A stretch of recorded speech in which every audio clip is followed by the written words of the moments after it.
C'est une affaire qui a secoué le tout Hollywood.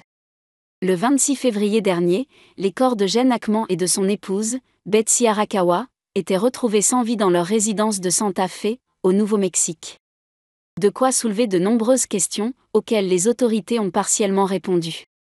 Le corps de la pianiste de 65 ans gisait dans la salle de bain, à proximité de comprimés qui étaient en réalité des médicaments pour la thyroïde, comme l'ont révélé les enquêteurs. Plusieurs pistes ont été étudiées, notamment celle d'une fuite de gaz ou encore d'un double suicide.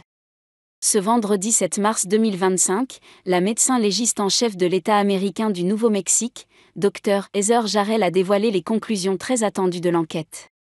L'acteur de 95 ans et son épouse sont décédés de cause naturelle, à environ une semaine d'intervalle. C'est Betsy Arakawa qui est décédée la première, d'un syndrome pulmonaire dû au hantavirus, une rare maladie transmise par les rongeurs.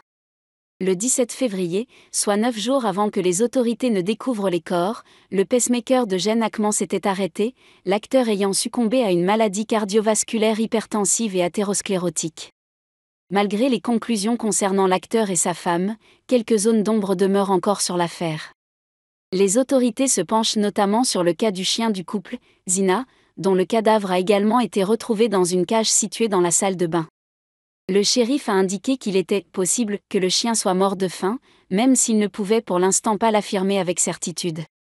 Le chien de Gene Hackman et Betsy Arakawa avait subi une intervention médicale le 9 février, ce qui pourrait expliquer pourquoi il se trouvait dans une cage, a déclaré le shérif selon des propos rapportés par CNN.